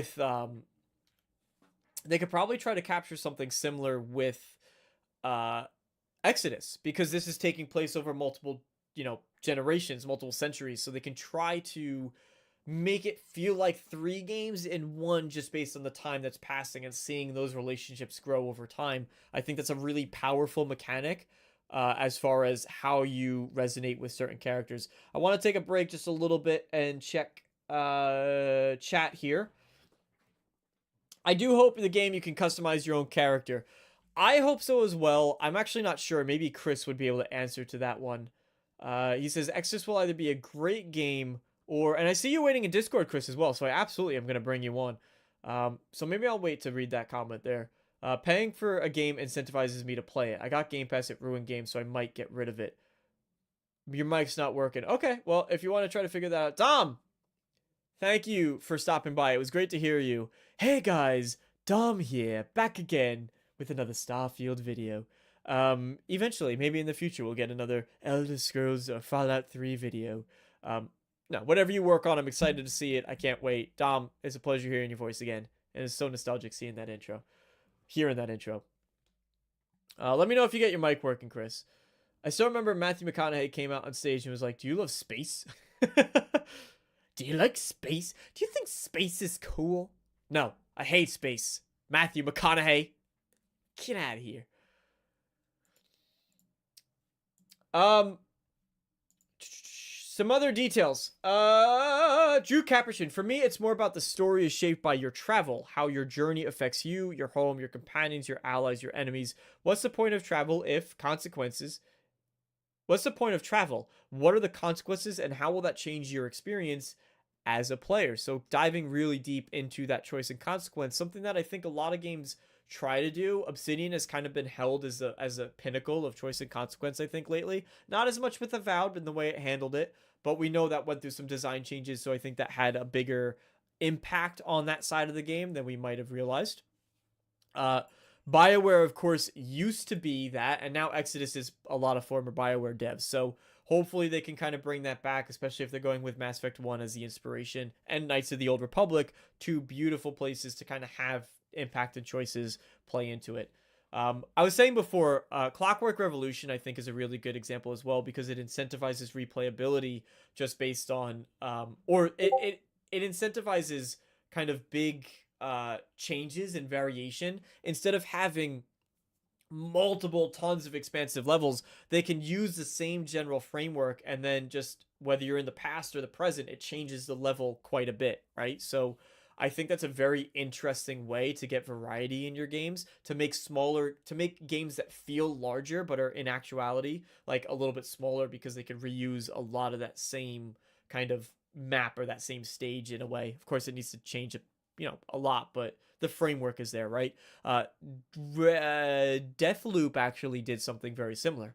Deathloop, depending on the time of day, you go to different locations, it would be slightly different, which I think was a cool thing that they used there. Chris, I see you're in the waiting room and I see you're unmuted, so I'm gonna bring you in. Let's get you in here. I'm gonna bring you in like I'll give you another minute just to mentally prepare if you need to. I see you just muted yourself. So when I see you unmute, oh, now you're muted. All right, let's bring you in. Chris, we've never spoken. Yeah, We've never spoken, voice to voice before, so this is quite exciting. But thank you. First off, I have to say that thank you for all of your support that you put towards the channel. That's I'm humbled every single time that I get to just see you in chat and see you still around and doing everything. So I'm gonna sort of maybe fluster you, maybe not. I don't know how you handle compliments, but thank you sincerely from the bottom of my heart for all of that, for everything that you've done. But how are you? It's great to finally get to hear your voice. I got a huge delay and a big echo. I'm doing good. I appreciate it, man. Huge delay and huge echo. We'll work past that, I guess, as best as I can by just sort of asking you questions. I know that you're really excited about Exodus. So what to you is, I mean, I don't want to do this like an interview style, but I'm sure you have a ton that you're interested in saying and that you want to say because you've been following this game closely. You linked me to the prequel book that's been released for it. So I'm sure you have a lot that you want to say just on this topic of Exodus. And I guess I could kind of just leave it freeform for you to take it away and tell us all the cool things about this game.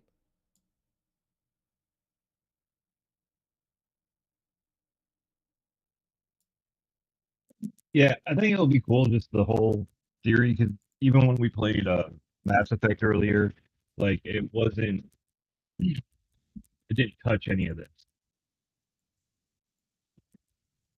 As far as what they're trying to achieve, right? Like in terms of the scope and the scale and there's a certain level of ambition that I think is here with this game that Mass Effect couldn't accomplish just based on when it came out. Right, and the storyline.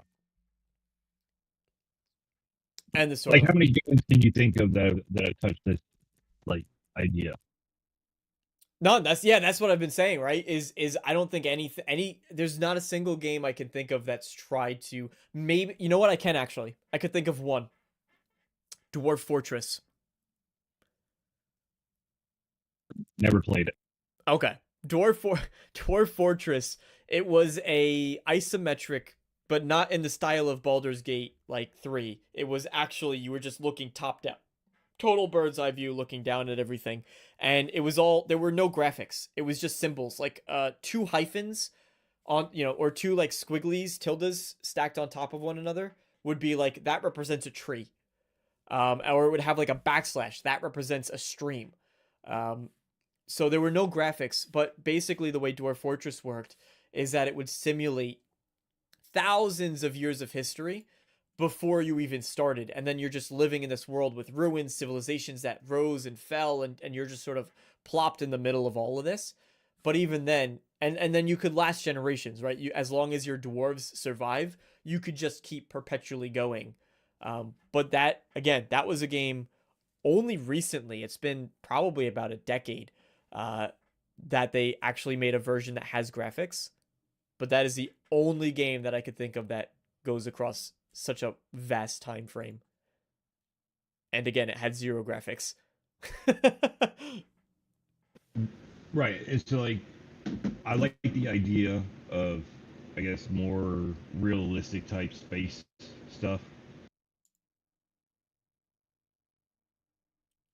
That's why I was looking forward to, say, like Starfield and stuff, because they said they were going to be like super realistic about it. But now, granted, I know we don't have time and space travel yet, but that's kind of what I was saying earlier, is that we just admitted to time and space manipulation. on one of the government's speeches or something like that. Which to me, that's kind of cool. So you want something more realistic. Obviously, I mean, here you're dealing with like animals that are quite literally that you have talking bears and like probably pigs and who knows what else.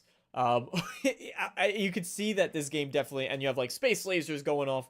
You could see that this definitely takes more inspiration from, I would say, Mass Effect than what Starfield went for. Does that give you sort of the same level of excitement? Because correct me if I'm wrong, but I'm pretty sure you're a big Mass Effect fan too. Yeah, I like Mass Effect, and I don't mean like realism, like okay, today like our technology and stuff like that. Right. It's we've gone so far. Like if you look at what they did with the whole dire wolf, which I know it's not 100%, Yeah. but that's still something that we couldn't do 10 years ago. So what's to say that you can't do stuff like what's in this game going forward? That's true. Do we still have a space force? Do we still have a space task force? That was like the defense against aliens. I think that was a thing at one point. maybe Yes. the maybe they're working on creating some of this stuff. But what for you? So out of everything, I mean, aside from the time dilation mechanic, which obviously is the most unique, what because I know you're probably, as far as people that I know that are excited for Exodus, I would put you at the top of this list. What, aside from the time dilation stuff, what is it that really draws you into it, that maybe some people who are saying, oh, it looks like Mass Effect-y, that's kind of cool. What's calling out to you more specifically? Because I would even say that I'm pretty ignorant as far as this game. Like, I'm just kind of scratching the surface myself. So it's Mass Effect continuation, but different lore. So it's just a whole new story, but it looks like there's going to be a lot of similar mechanics and stuff like that. But if you get into the book, it has like it explains how they're able to travel that way.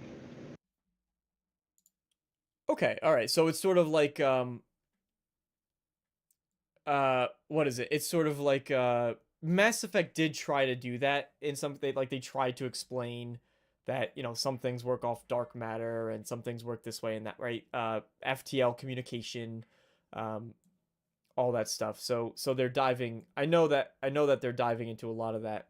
But is it based on what's in the book? Is it a little bit better fleshed out than what Mass Effect had? Because I know it seems like they've really sort of taken, from what I've seen, they've taken the Bethesda approach where they are, even Starfield, they said, yeah, we went back like, what was it, 2,000 years or 3,000 years or 5,000 and fleshed out the entire history of all of this to decide why things are the way they are.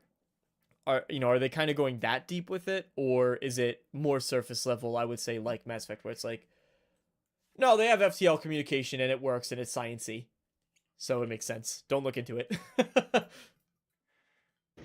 Don't quote me, but I think the book is like 10,000 years before the game.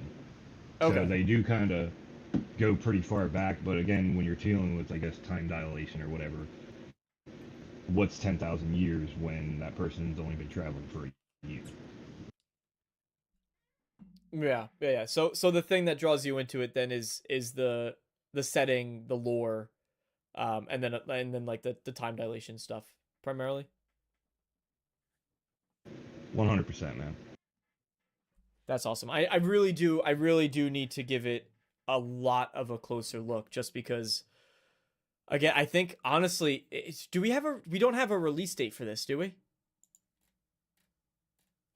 I seen something that said somewhere around the time of 2026. Okay, so not this year, which honestly is good, because this is the type of game that I would say, if we are getting it, if there was a possibility of getting it this year, it would be the second half of the year, right? And even then, I would say this is the type of game that I would adamantly hope stays far away from Grand Theft Auto 6.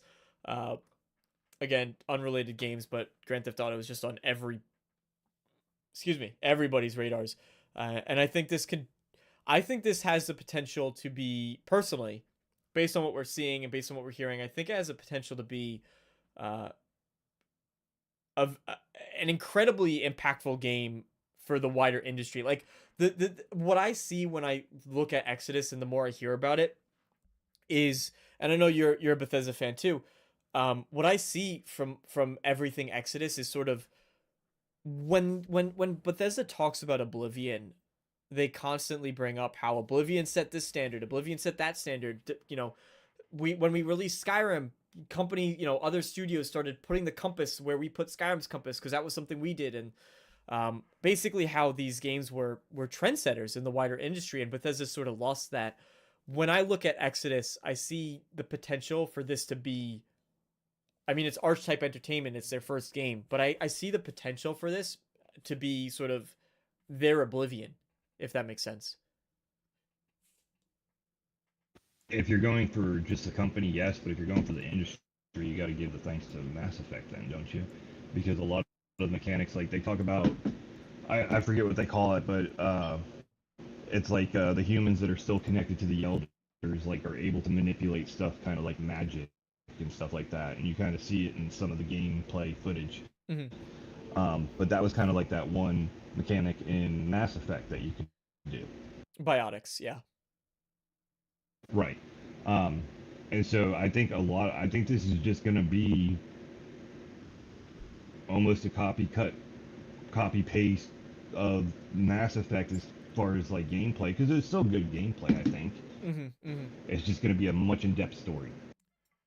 Which I think arguably is pretty massive, because a lot of people are feeling pretty disenfranchised from Mass Effect, because obviously Andromeda kind of missed the mark. I think there's good qualities about Andromeda, but that sort of missed the mark. Of course, Anthem, then Dragon Age the Veilguard, right? And we know that Dragon Age the Veilguard performed so poorly that they fired basically their entire writing team. But now people are looking at that and going, well, BioWare is, if people who thought BioWare was dead before, it's dead now. A lot of folks are kind of coming to that conclusion. But let alone you have a lot of BioWare staff that's now working on Exodus, which is fantastic. But a lot of people are, it's going to, even if Mass Effect 4 is really, really an exceptional game, there's a longing for these types of experiences, I think, for a little bit of that nostalgia factor. And even though Exodus is in a different universe, it could absolutely capture it. I think you look at like the Oblivion remaster coming back. I think you look at something like Helldivers 2 or Warframe. These are a lot of games that kind of are trying to recapture what I would say is the glory of old school gaming, which you've been gaming longer than I have, Chris. So I think maybe that relates a little bit or hits harder for you. But I think especially, if Exodus is trying to capture that feeling of Mass Effect 1, it can really fill that hole that BioWare is kind of left behind, which is going to leave a bigger impact than it might have if everything in Mass Effect was going and BioWare is going swimmingly.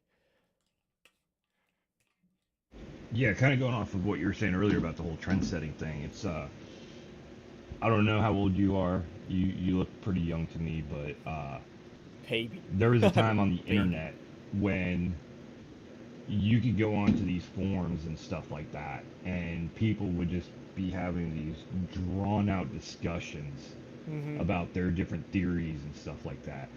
Now, if you ask the internet that, it's going to throw up 100 different AI articles that talks about it, that pulls all their information from those forums of ages ago, and kind of leaves the excitement out of it, I guess you could say. Right. And I think that's what they want to go back to. I mean, I don't know if that's what they want to go back to, but I think that's what a lot of us would like to see. Is just a day where like we were excited about gaming, to where we could talk positive about a game and our theories, and not talk about how it offends us.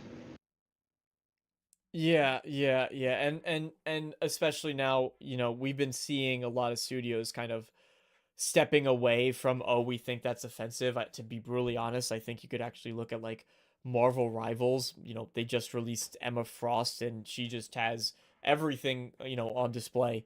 So studios are steering a bit away from the political correctness, which I think is, you know, you and I both agree that that's the right move, especially because you know, there's a time and a place for that sort of stuff, but not when it's implemented the way it has been, especially in the past couple of years. But I don't know. I don't think that'll be an issue for Exodus at all.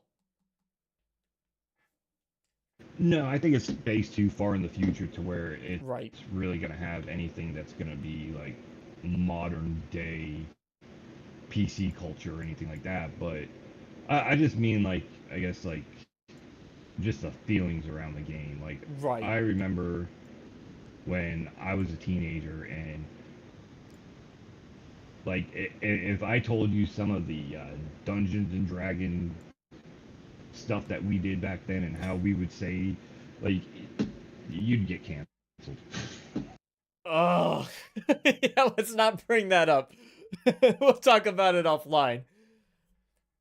Right, but I'm just saying, like, I mean, there's just, Yeah. but it used to be an excitement about it. Right. Like, and now just the whole storyline of every game is dominated by negativity. It really sucks. Yeah, yeah. I mean, thankfully, again, it seems like we're kind of. I feel as though I was actually going to work on a video. I had started to script it out. I actually had like an 8-page outline that I was building, where I wanted to sort of discuss, like, I personally think that the industry is healing. Like, there's still some things that really suck. Nintendo's $90 price point for games is like, all right, and that's actually one of the primary reasons I put it on pause, because I knew that people would be like, oh, well, games are going to be $90. Like, how's the industry getting better? But but but I do think, kind of allude to what you're saying, where they're going back to, like, look, we just got to make things that are fun, and we're not there yet, but we're starting to see the industry trend. And listen, in 5-6 years, we might see that go back the wrong way again. But at least for now, it feels like it's sort of course correcting, which I think is a very good thing. And we're at the early stages of that. Exodus, I hope, continues to perpetuate that, and I think it can, especially because they're an indie studio. And indie studios are usually the ones that are less afraid to take risks. Now, big budget behind Exodus, you can tell, but Yeah, I hope you're right. I mean, it is what it is. Like, I don't care about the character creator stuff myself personally. Like, character creator stuff is you're supposed to be able to make whoever you want. right. You know, so if they want to add whatever they want to add, like if you want to be a 7-foot girl with a man's voice, I think that's kind of cool. But don't attribute it to something. You know what I mean? Like it's a character creator. Yeah. You should be able to have unlimited possibilities. Like I want to be a dog that speaks. Okay. Hope you can. Probably not in Exodus, but maybe in the sequel. Yeah, who knows? But I was just as an example. But no, back to the game itself. I just think it's going to be really cool. It's touching base on like stuff we've seen in movies and stuff. And there's a TV series that is like one of my favorite TV series. I always forget the name, but it was the Thomas Jane was the detective in space or whatever. Okay. Do you know what I'm talking about? Unfortunately, no, I don't. Thomas Jane Detective. It was a space movie or TV show rather. A futuristic Thomas Jane. Jane portrays the lead role of Detective Joe Miller in this futuristic saga, where humans have colonized Earth and Mars and the asteroid belt. Does that sound a bit familiar? Yeah, what's that show?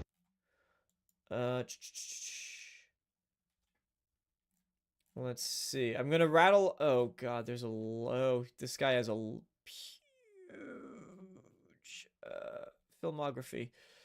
Ooh. Let me see. Joe Miller. Sci-fi. The Expanse. Oh, The Expanse. There we go. Did you ever watch that?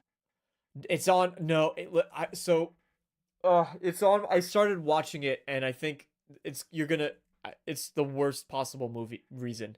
not the worst possible. It's the worst possible excuse. I started watching it, and I think the way my sound system was set up, the audio from the characters was completely, like, the dialogue was completely inaudible. It was so quiet beneath the sound of everything else, and I think that was because of my sound system. And I never went back to it. But I want to, because I know that Shinobi sung massive amounts of praises about it, and it's on my watch list for sure. The Expanse. I know it's a really good series. I don't know if it went bad, like after a couple seasons, if it's one of those shows that declined over time, but I do want to check it out. I mean, kind of, but kind of not. I mean, what do you Okay. expect when somebody's dominating the, space and stuff like that and Right. winning a bunch of fights? Like, they're not going to be a nobody forever. So eventually, some government or entity is going to recognize them and try to use that person for their will and stuff like that. So I mean, Mhm. it's a lot of political, not our politicalness in it, but there is a lot of politicalness in the show, kind of like Star Wars and stuff like that. But Right. it's just like the way they nail it, like the belters, the people that do all the mining and stuff like that, and on the beltway and stuff, like they're in space so long that it degrades their bones and stuff like that. So there's like a certain type of medicine that they got to take to offset that, and like it tries to have a touch of realism. Yeah, yeah, yeah. I appreciate. I think that's actually one of the things that gripped me in Mass Effect 2 was that they did, even if you're like, all right, this is just like sci-fi space magic.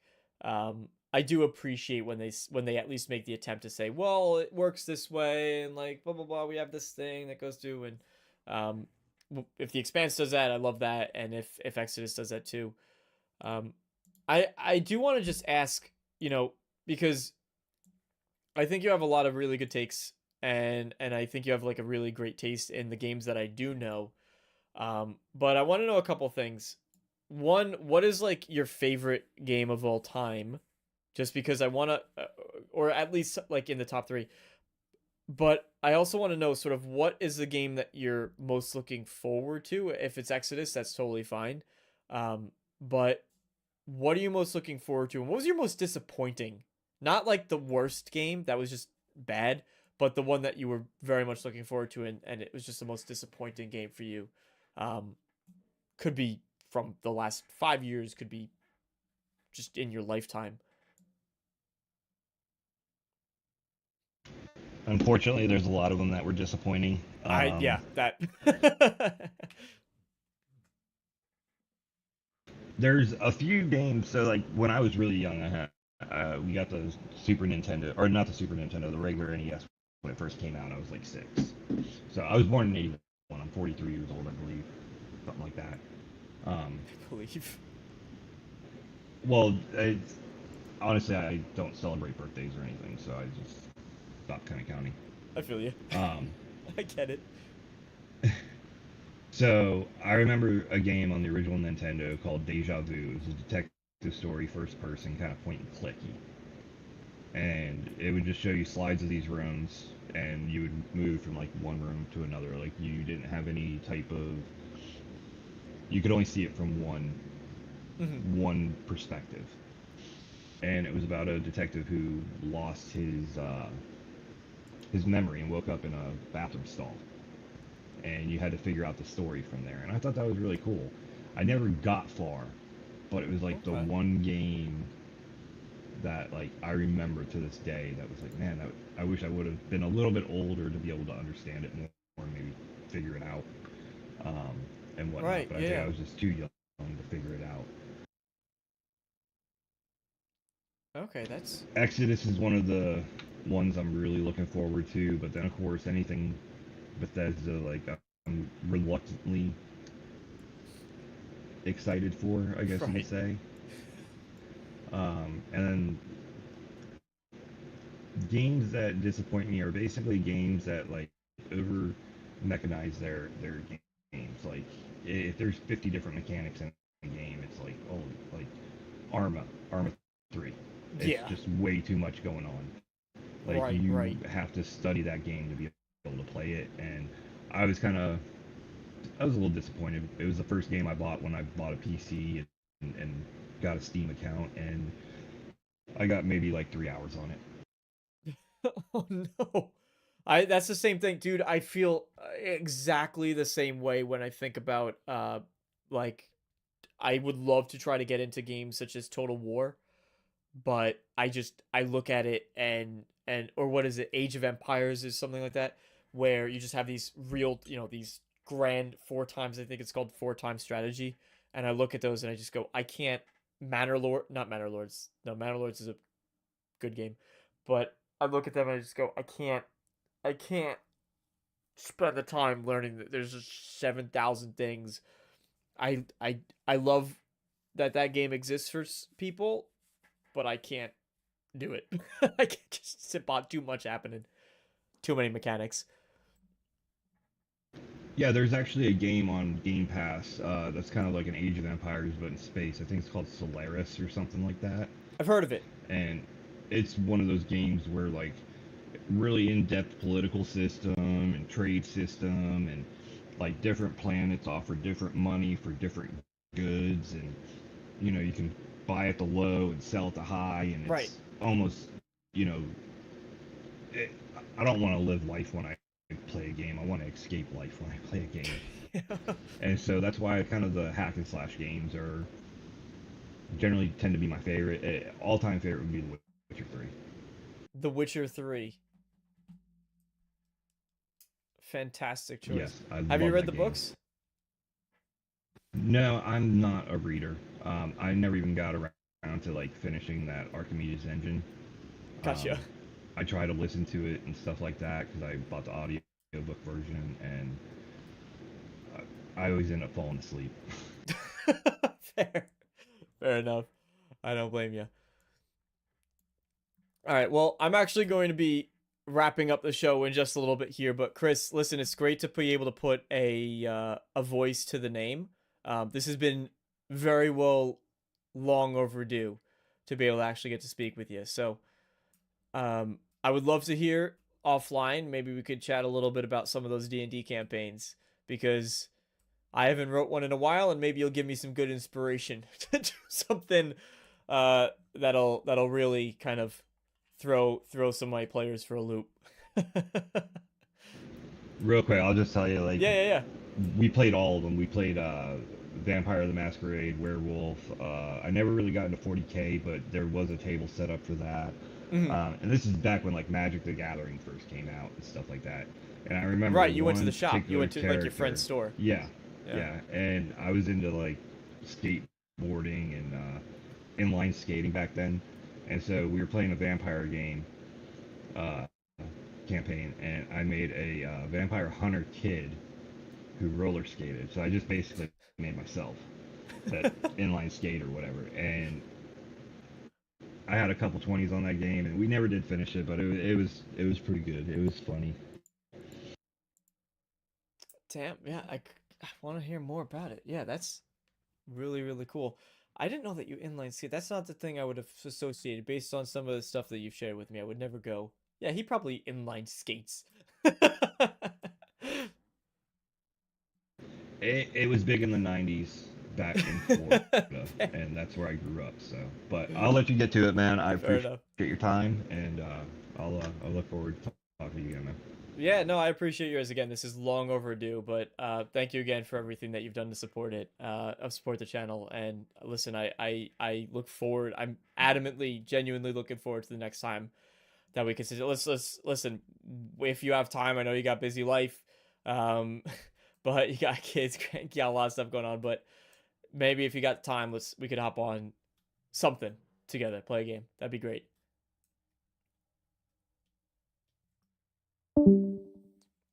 All right, that was Chris Harris, everybody. He's been massive supporter of the channel. So thank you for all of you stuck around to listen to a little bit about him. Really great, really great individual. As well as everybody who joined tonight. Bobby, Chris. We had Bobby, Chris, David, Dom, and that I think that was it, right? I hope I'm not missing David, Bobby, Chris, Dom, all join us tonight. This has been a really cool thing to do. To be able to get you guys in, and I would absolutely do this again in the future. Listen, for those of you who are here, who are lurking, we go live every Thursday at 6:30 p.m. Eastern Standard Time. I want to see more of you stopping by. Another one down. Thank you, Chris, for the support again. There you go. Coming in again. $50 super chat. Thank you for coming in again with that. You're always too generous. You're way too generous. Let me get you a game. Are you looking forward to Oblivion Remastered? Let me get you I don't care if it's on Game Pass. Let me get you Oblivion Remastered. All right? I owe you something. I owe you something. Thank you again very much. Listen, everybody. Ladies and gentlemen, it's been an awesome show. It's been really great. I'm looking forward to this remaster. I'm looking forward to Exodus. I'm going to be making content on Exodus as well. So please do check that out. The best thing as a content creator that I could possibly say is the thing that makes me the happiest doing this is when I could say, hey, I'm going to talk about Oblivion, then I'm going to talk about Exodus, then I'm going to go review the blueprints, and I know that, hey, you guys are tuning in for each of that. That's like the most rewarding thing I could get. My goal is to make a tight-knit community here.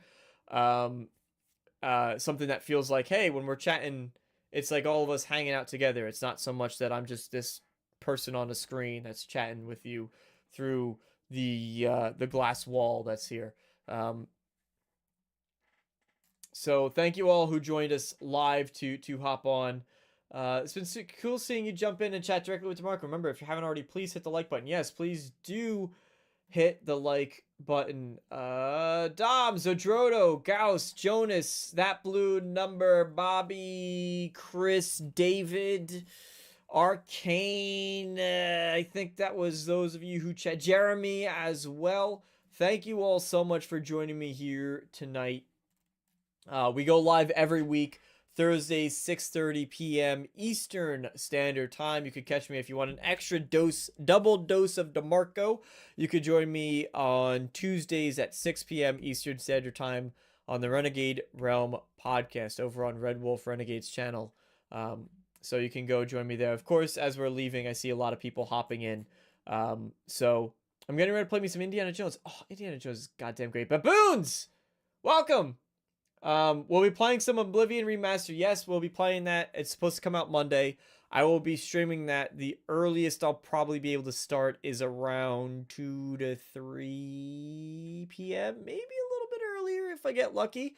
But I will absolutely be streaming that day that it comes out. Not the minute, unfortunately. But for those of you who are just stopping by, one more time, I'll remind you, 6:30 p.m. every single Thursday. Eastern Standard Time. Please check out some of the other content I've been doing. Thank you, Chris, for saying the skits are great. It's a lot of fun to put together. Check out the review, please. Blueprints review live on the channel. This is my shameless self-promotion portion of the stream. So I hope to see you all next week, baboons. Thank you for stopping in where you can. And I look forward to seeing you all next week or Monday. But I'll see you before then. I'm going to try to work on something before then. This has been a pleasure. One of my favorite things to do all week. And Jonas, if he were here, would be happy. Jonas, I didn't say thank you for Jonas for being here. Thank you, Jonas, for being here. And if you like this chat format, then I'll definitely do it again in the future. I liked it. So whether you liked it or not, I'll probably do it again in the future. So thank you, everybody. And I will see you in the next video. So long, everybody. I did that wrong. So long, everybody. There we go. Got it. Thank you to our channel members as well. For those of you that are.